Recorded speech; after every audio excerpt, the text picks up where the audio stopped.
when I'm sitting there in the Parliament, it's much harder to get a real emotional sense of the kinds of things Craig's talking about. I think somehow in public life, you get sort of insulated against that. I don't even want that to happen to me, but I feel that happening to me. There's a kind of agenda-setting process which sidelines all these issues. I think that's a part of it, and I think a part of it is that people who become powerful in our society like to feel that they have control. You know, they want to take back control. They don't want to think it's nature that's really powerful. So they want to deny and ignore these crises because they don't have a way of managing and dealing with them in a way they understand. I mean, I think maybe we should both do this, Craig. I've thought for a while, why do we have the business news and the shipping news and the sports news, but we don't have the environment news? Yeah. I think we need a little slot, don't we, in all news programmes for environment news. Should we have a go at that, Craig? Yeah, that's a good idea. You go, yeah. I'd say there's a number of reasons. It's a fantastic question.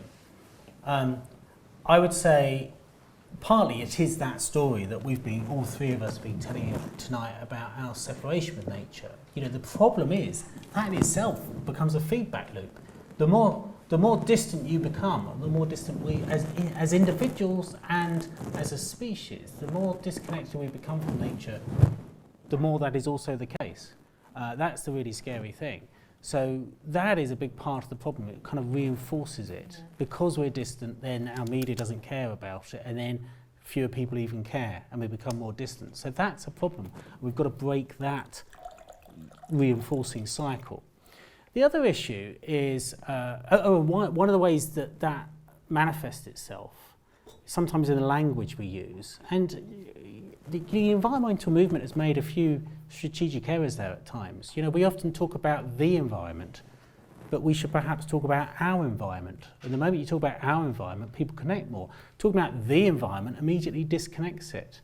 Secondly, for a long time we've talked about big global environmental problems, but the environmental movement in this country perhaps has often neglected too much dealing with very local environmental concerns. I mean, something we're doing at Friends of the Earth over the next few years is trying to sort of do some campaigns which are about nature on what we call a hyper-local basis.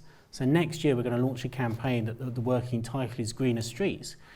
It's not that we think that's going to suddenly solve the global biodiversity crisis, but unless we reconnect people in Britain to nature where they live, we're not going to have a hope of really solving some of these big global problems. So I think that's important. But there's one other point which is a real problem, which is time. The sort of temporal way of looking at these issues is very different. If you say, what's the big news that's happened today, and it will be something that humans have done, because we can associate with that.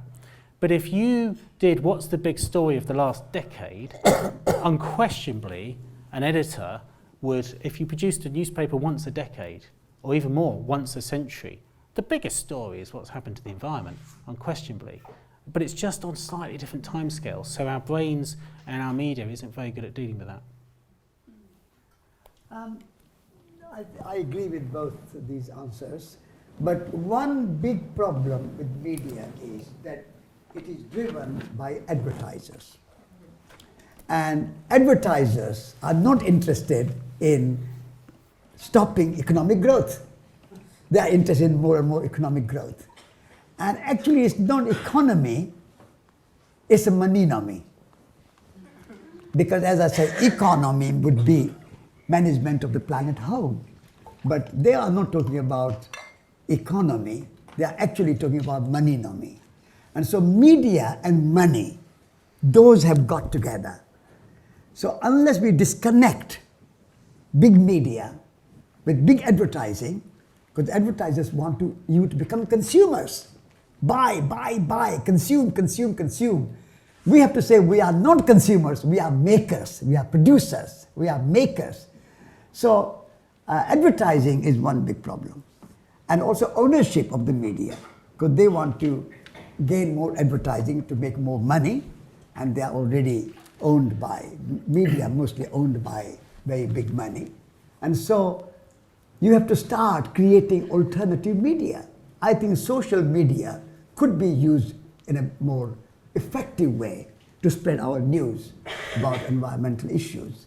And alternative media, this is why I'm involved with Resurgence, which is alternative media, small scale, local which are not connected with big advertising and big money, such media should be developed. So you should all support more alternative media. Brilliant. Well, I guess that leads to a question which I'm sure we are all thinking, which is, what do you think we, us in this room, hopefully we're all going to become warriors inspired by your call to arms, Satish. But if we don't all manage to do that, what are the most kind of practical, easy, realistic things we should do? And also, how do you see any kind of, I'd like you to think maybe about kind of individual action versus collective action. And do you think that that would be a false distinction to draw? Or how much can change start in the home, whether someone really focuses on the recycling and what they're eating, or how much more do we need to kind of get together? Yeah. The individual action and the collective actions are two sides of the same coin. Mahatma Gandhi always used to say, we have to be the change that we want to see in the world. We can't just speak about other people doing right thing unless we practice what we preach. So individual action and then collective action, they go hand in hand together. So as individuals, you have to always start, how am I living? What is my footprint on this planet Earth? What is the impact of my food, my clothes, my shoes, my electricity, my consumerism? What is the impact of my activities on the planet Earth? You start with yourself, but then you don't stop there. You communicate your ideas and your convictions and your values and your vision with your friends, with your colleagues, with your fellow students. You communicate. So each one of you communicate with 10 other people and 100 people here. You'll be 1,000 people talking about environmental issues. And so communicating is the second step. And then third is organizing. Organizing Green Party, Friends of the Earth, Resurgence, and many, many other organizations, Greenpeace, WWF. There is more membership today of the environmental movement than all the other political parties put together. So there are lots of people joining, but they are joining, they pay their membership subscription, but that's it. They have done their job.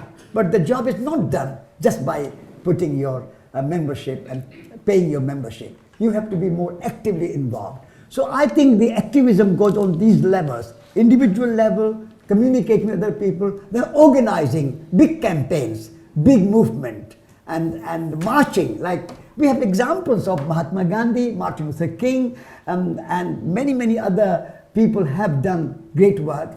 And actually environmental movement has achieved quite a lot.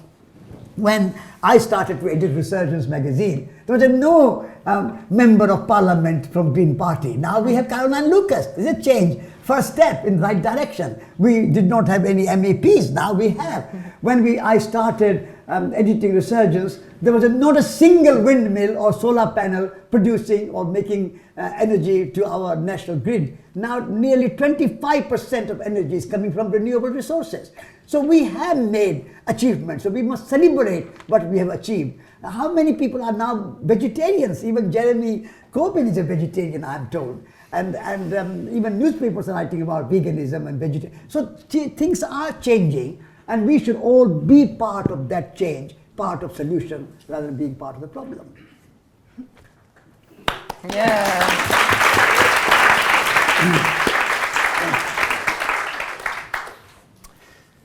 Satish is absolutely right, and I said many of the things I was going to say. So I'll illustrate it with some examples, really. So I would absolutely agree that the problem with this whole story is it's perfectly possible at the same time to tell a glass half full story and a glass half empty, and it is because both are true at the same time. Unquestionably, the extraordinary thing about the environmental movement, the modern environmental movement is only about 45, 50 years old, actually.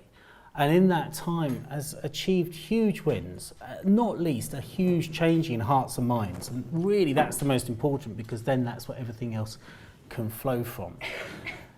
The biggest problem we face, though, with this is, unlike many other social changes in history, so you kind of think of people that sort of campaigned for the abolition of slavery or universal women's suffrage and so on. Obviously, the longer it took to win those things, That was a problem for the generations of slaves and generations of women that lived in between times, but actually didn't fundamentally change the prize at the end of it. The problem that's unique to this particular type of change we're campaigning for is the longer we take to win it, the less glitzy, the less wonderful, the less beautiful the prize is at the end of it, because all the time nature is being degraded. And so that's a real problem for us. So that's why we've got to get better and better at achieving the impact we do. But I'll let you into some of the secrets we've learned over 45, 50 years. And absolutely key is, as you say, it's a completely false dichotomy to talk about individual, I mean, many people do all the time, but to talk about individual or collective action.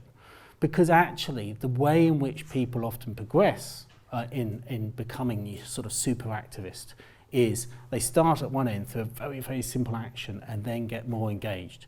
So when you look at the kind of things that we do as Friends of the Earth sometimes to try and give that first way in to people, to these issues, it is always through something super simple. You know, if you try and go straight to people who aren't converted on this and you try and convince them immediately to go on a march or something like that, people won't be interested. So that's why for many years we and other environmental groups, when we were sending out direct mail and so on, would put a window sticker in there for people to stick up on the window.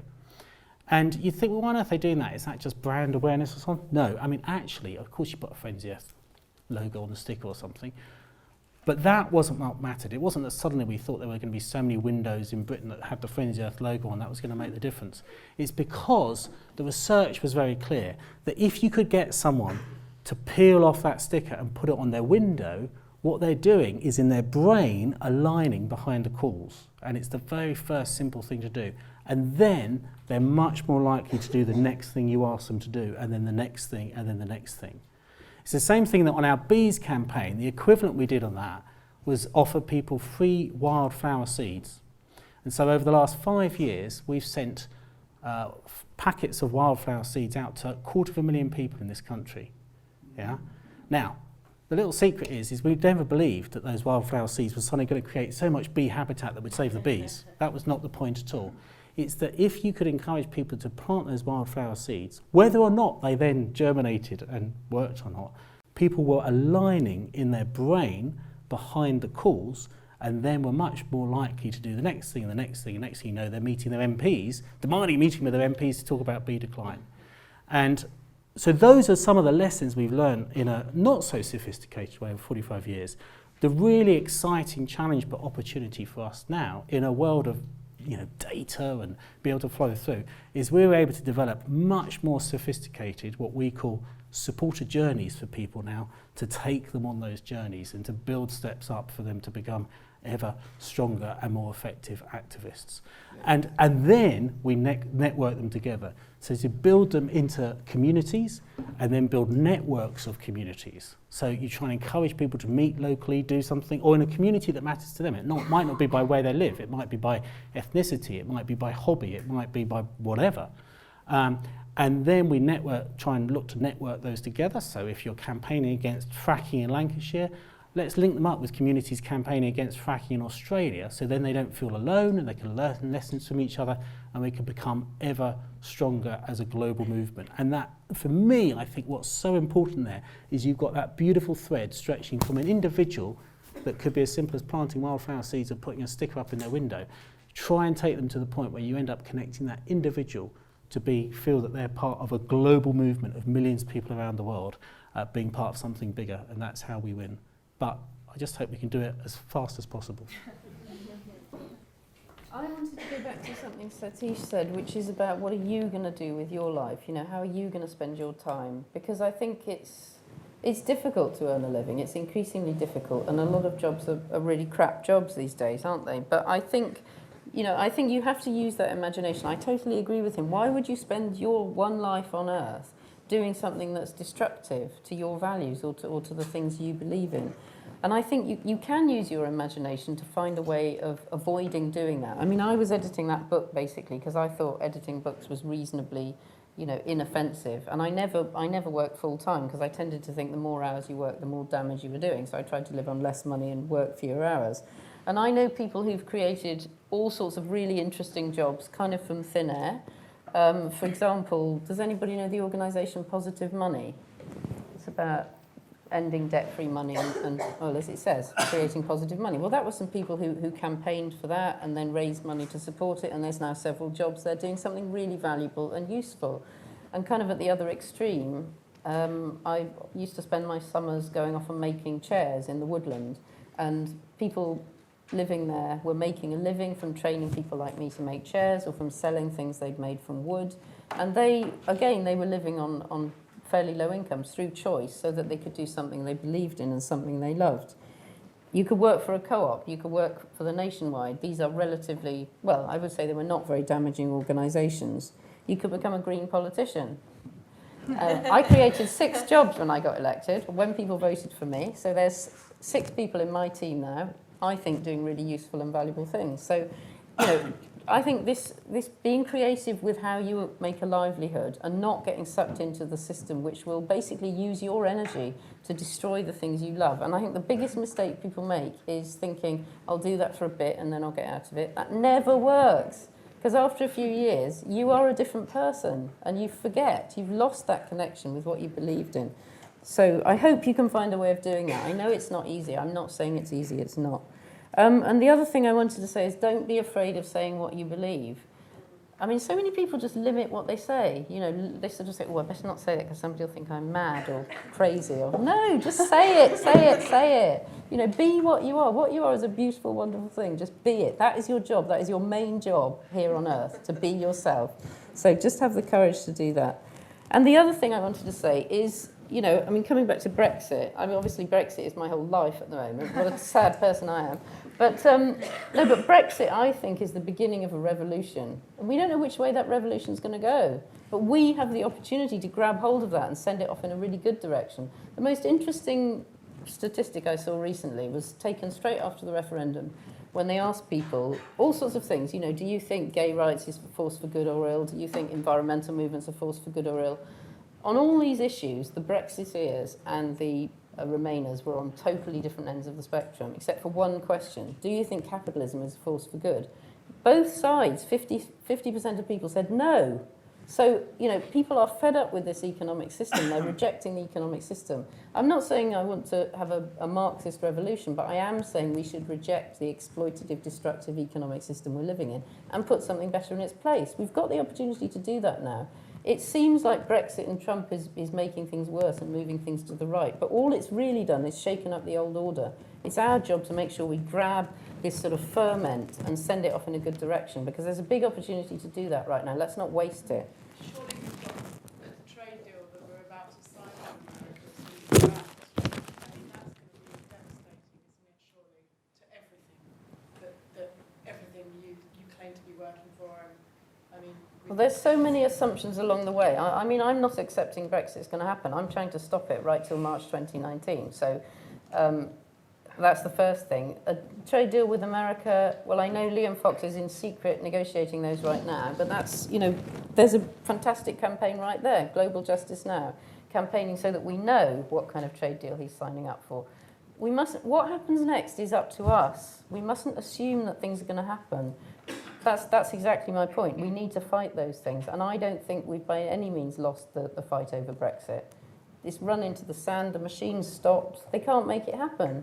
So, you know, let's fight for what we want. Let's not assume that the other side's going to win. Or that gives them the victory. Why would we do that?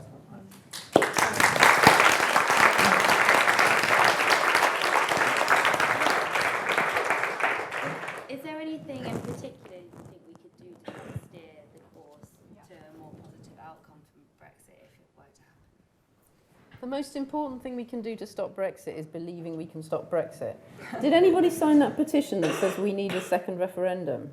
Yeah, so you got an email, didn't you? Because somebody sent this email on to me. It was a hysterical email from the government saying, the people have voted to leave the European Union and we will be leaving. It said that twice, actually, the beginning of the first 2 paragraphs. You know, it said we can't change our minds, we can't stop this. Well, if it was so obvious it was going to go ahead, they wouldn't be sending you that email, right? So that's the most important thing. If you want to stop Brexit, you have to believe it's possible, you have to tell other people it's possible. I absolutely believe it's possible. I think all sorts of people, I mean, I've believed it's possible from the start, but that view is spreading. But the government is desperately trying to clamp down on that. People made decision for a small majority to leave. People can change the decision. It's people who are important. What is decided by people can be changed by people. Why do we have to say that one referendum is the last word? There's no Absolutely. such reason. Yeah. But the main thing is believing that. Most people don't believe that. If you look at the polls, most people think we can't change our minds because it's been hysterically screamed at us. If it wasn't true, they wouldn't be having to be so hysterical about it, would they? It's obvious we can still stop it if we want to do that. As Satish says, it's our democracy, right? We've taken back control. Let's use it to stop Brexit. Yeah, I completely agree. I spent my whole career as a campaigner being told time and time again that there's no point campaigning for X, Y, and Z because it will never happen, and then we win it. Yeah. So it's just, and the same will be true for Satish and for Molly and the experiences you've had. You know, it happens, you just get used to it as a campaigner, as an activist, being told time again it's not going to happen, and then it does. So, and also, bear in mind this, the one thing we've learned with spades on in the last 5 years is trying to predict anything is ludicrous. You know, so Brexit was predicted it wouldn't happen, Trump was predicted it wouldn't happen, they've happened. So, you know, the possibility that Brexit might not happen, I completely agree. There were plenty of plausible scenarios. I don't predict anything anymore, but I do constantly look for plausible scenarios as to how things might happen a certain way. There are more plausible scenarios for it not happening Yeah, than for absolutely. it happening. Absolutely. I can't see a path through to it happening. And I'll tell you what I think is one of the most interesting things recently is this more and more evidence coming out about Russian money being involved in social media buy for pro-Brexit during the referendum. You know, and of course we already know that there's a proper federal investigation of that behind Trump's election in the US. The thing that, just as Molly says, the reason the Brexiteers keep banging on about it's the will of the people is because they're terrified the will of the people might change. And they wouldn't be saying it all the time if they weren't terrified that the will of the people might change. And there's all sorts of reasons why it might change, you know, the economy and all these kind of things. But the moment it becomes really, if evidence becomes clear that Russia was behind it, I bet the will of the people will change dramatically. Brilliant. Would anybody in the audience like to ask any questions? Yeah. Craig Bennett, junior editor compared to Satish's 43 years. What I'd quite like to say is to endorse the point which Molly Scott Cato touched upon at the end. I imagine that a lot of people would come to this event thinking ecology, well, that's for scientists, isn't it? And probably a small number of scientists. I took over as editor-in-chief of the Resurgence Trust last August, and I've been working with the team for a couple of years before that. And I went through the 50-odd years of Resurgence. The number of people who've actually written for Resurgence, as it was then called from 1966, when it began life as a counterculture magazine, very much connected with peace, anti-war, and the issues of the 1960s, right up until today, when it's called Resurgence and Ecology. The number of scientists who've actually written for Resurgence is comparatively small compared to the number of poets, social justice campaigners, and indigenous rights activists, musicians, philosophers, and others. One of the great things that ecology teaches you is it's not purely about a subject which you put in a box and label science. If we are to be involved in a campaign which will perhaps be as crucial as the survival of humanity on an endangered planet, our only planet, remember, it's because we believe that ecology is more than just science, that economics, as Molly Scott Cato very plausibly says, is not just about how to maximize benefits in an economic system. That growth itself is not desirable, but actually what we want is a society and a planet which is sustainable, and where we're talking about gross national happiness rather than GDP. But this is an issue which concerns all of us. When I first attended a Labour Party conference, Labour had a Prime Minister, no, not that one, in the late 1990s and early 2000s. And I was a member of something called the Socialist and Environmental Resources group. And then environmentalists were very much seen as a little middle-class distraction against an economy which was all about making more, and that somehow getting your hands dirty was a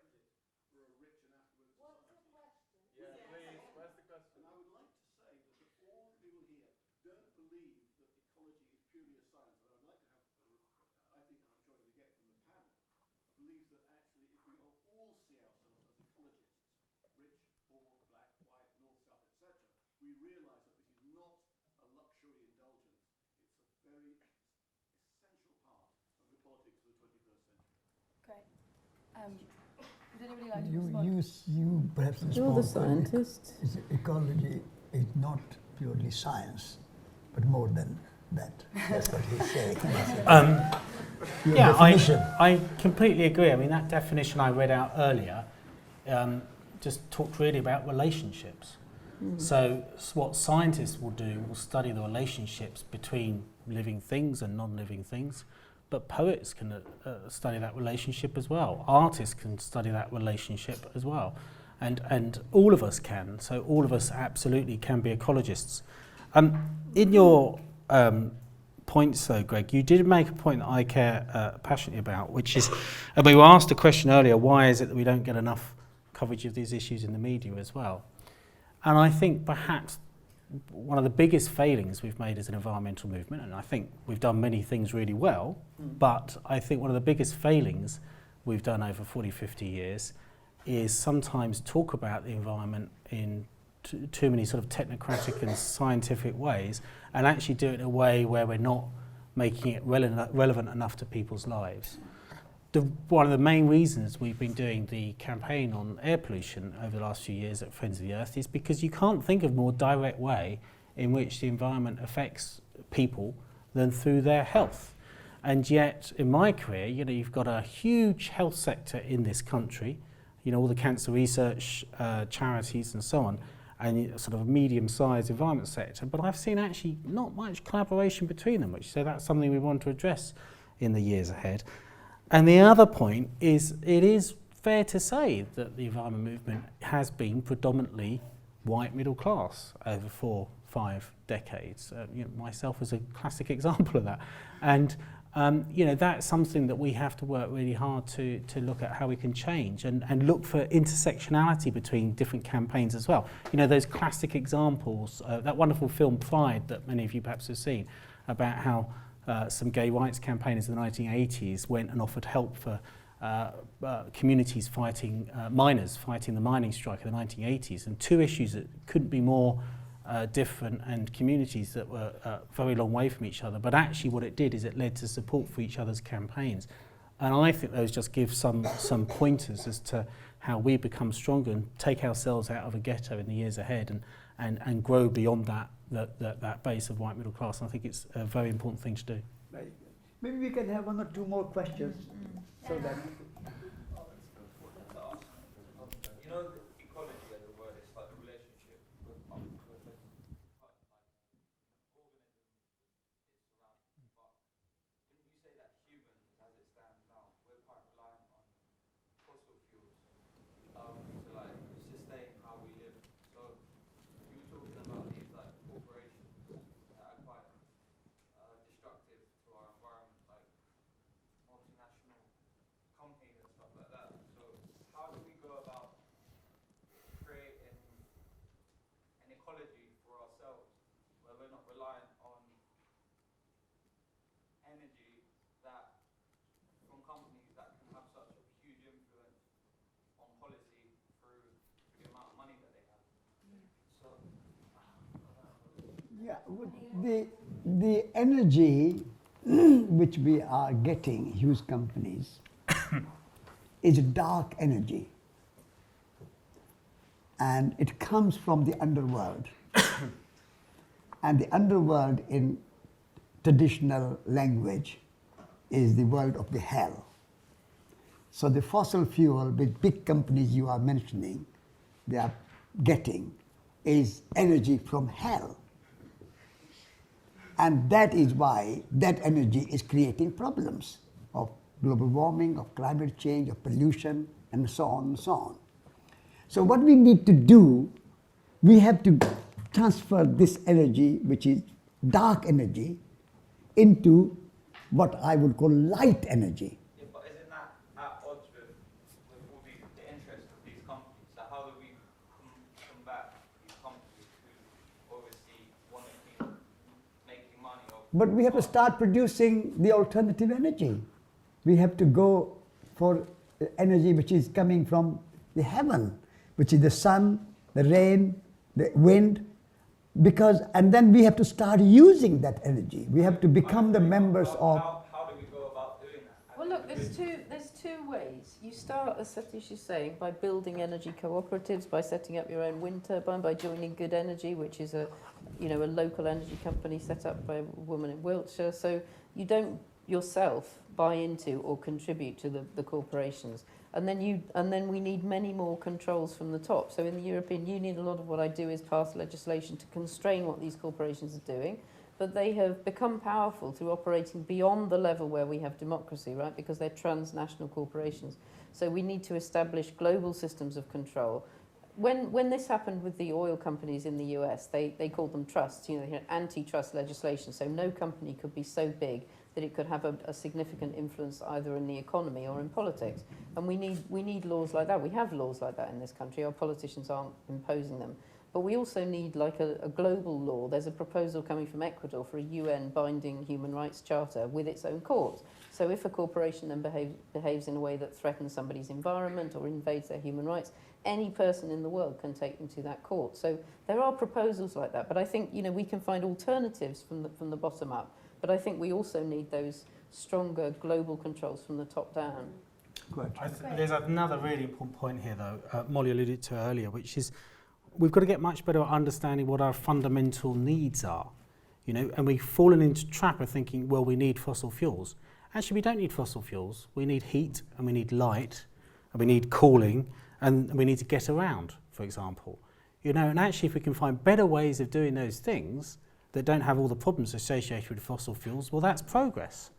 The problem we've got at the moment, actually, is we're doing exactly what previous civilizations like Easter Island and Mayan population have done, is we've fallen into a progress trap, which is where we've become stuck in a particular form of progress and become obsessed with it.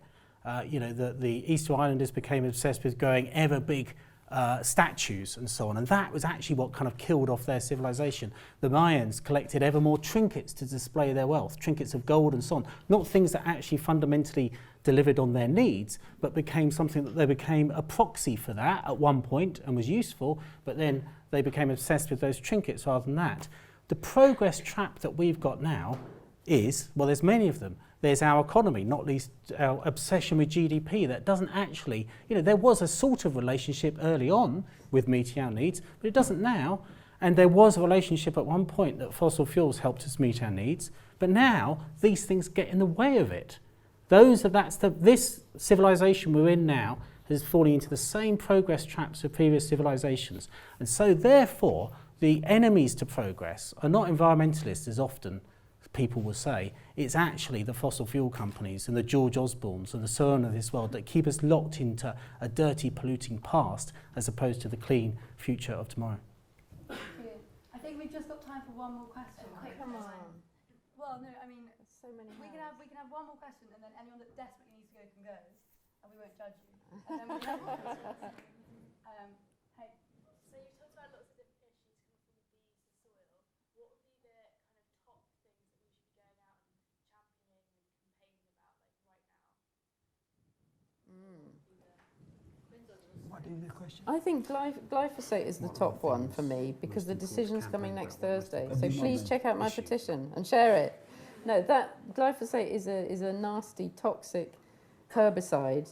It relates to, it's produced by Monsanto, and they also have the control of the genetic engineering that produces crops that are resistant to glyphosate. So effectively, you can buy their crop, put it in your field, buy glyphosate, kill everything else. You only have this one crop, right? But you can imagine from an ecological point of view, that is creating all sorts of other problems. It's killing a lot of things in the soil. It's destroying the ecosystem. It's also damaging animal health and our health. So I've just got that in my sights right now. Next week, it might be something else. But this week coming, it's glyphosate. Sign the petition. Yeah, the pollinators. Yeah, well, the neonicotinoids, we're doing very well there. The EU has banned that. The British government got a derogation, which means they kind of were allowed to break that rule for a while. But I think the EU is going to ban that forever pretty soon. The evidence is so strong that that's really destructive. I think Craig knows probably about that. I think they're on the way out. I think we're winning that one. I mean, your question is what I spend my whole life thinking about, really. And I would say that the thing about that is and actually, the importance of an issue doesn't necessarily, you know, if you like, the scientific importance, if you like, of an issue, doesn't necessarily mean it's the most important thing to campaign on, because you have to think about how you deliver change and where the levers are and so on. And you have to find a way into these big complex issues like climate change, biodiversity loss. You just have to break those down into smaller chunks and make it easier for people to have a sense of agency on it. So I'll let you into a secret, for example, that 6 years ago at Friends of the Earth, we were thinking we've really got to this campaign about biodiversity and loss of ecosystem services and ecosystem function, particularly after years of just talking about climate change and winning the Climate Change Act. We've really got to do this. It's a really important issue, but we've got to do it without using any of those words. And so we thought, after looking around at what was going on in the world, we thought, right, we'll campaign on bees. And it wasn't, our starting point wasn't bees are in decline, we've got to do something about bees. Our starting point is we've got to tackle this huge problem of global biodiversity loss, but what's the way to break it down in a way that people can understand and relate to without using scientific language? And bees are just the most perfect ambassador for that bigger story, and we're very clear that the campaign on bees is the way into that, and we take people on a journey on it. Similarly with climate change, just banging on about parts per million and percentage reductions and global treaties doesn't really motivate people. But if you can have campaigns about the need to leave fossil fuels in the ground and about fracking and that's the front line of that kind of argument here in the UK, that's very exciting for people. And particularly then if you campaign about the positive solutions and renewables and all those kind of things. So those are all very important. What I would say from a scientific background, 3 issues that I think are huge, and I'm sure Friends of the Earth will do something about it in the future, but we've got to find the way to make them really work.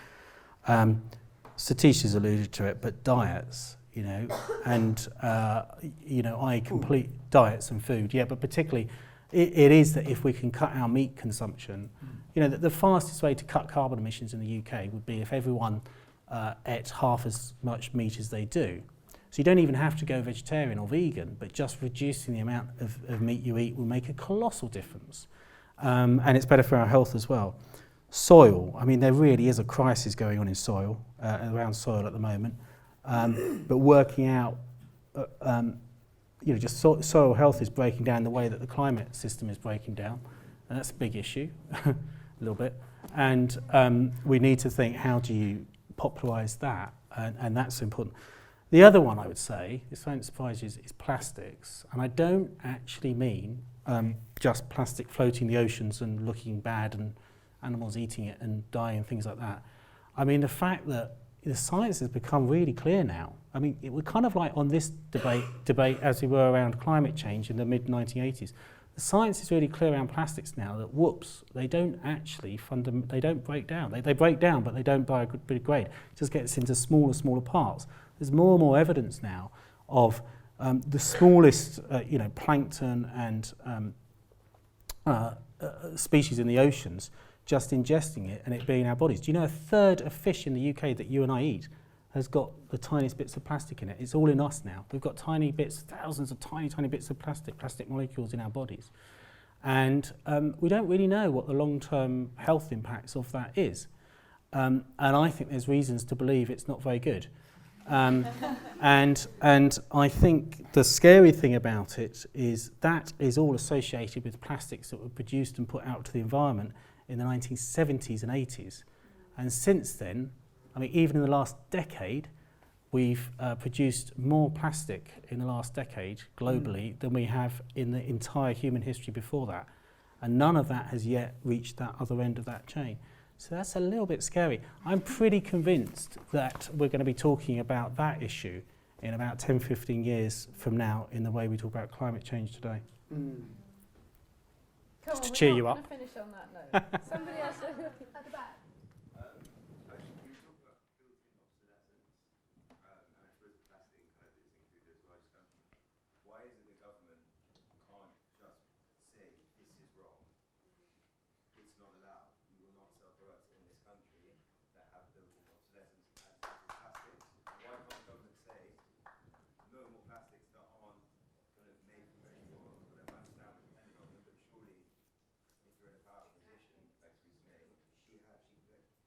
Look, the government can do these things. They don't do them because of who funds them and who lobbies, right? So You're saying the government's corrupt. Are you saying it's bribery? I'm saying that people from the corporations that are destroying the planet fund the Conservative Party. That's very clear. Yeah. And I'm saying that the lobby is incredibly powerful in politics at Westminster and in Europe as well. But we have passed legislation in Europe about the circular economy. We have passed these directives to sort of start to tackle this idea of built-in obsolescence. Politicians do have the power to do this, but they have to want to do it. You have to elect the right politicians. You know, when I was first elected, I was waiting for that time when I came across a real sort of moral dilemma, and I'd have to, you know, and somebody would come from a corporation and say, you really must do that. And actually they sent a guy called Gary, who's from, it's true, from the Treasury, because I'm on the Finance Committee, and he had a fake ponytail, so I immediately thought, yeah, I know where you're coming from, Gary. And anyway, he really tried to lobby me, and he said, I think you'll find in the end you do what's best for the country and not what's best for your principles. And I said, I don't think so, Gary. Anyway, then he went outside the room, and me and my assistant were having a real laugh and sort of taking the piss out of him for a while. And then we realised he was just behind this pillar.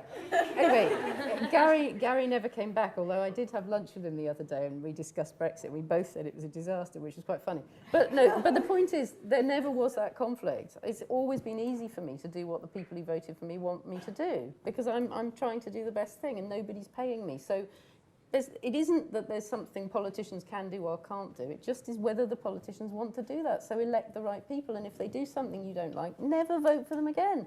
The number of people that say to me, politicians are all liars, and then they go off and vote for them. Why would you do that? So politicians can do different things, but you know, different politicians want to achieve different things. They're funded differently and they have different principles. So I would say use your vote with care.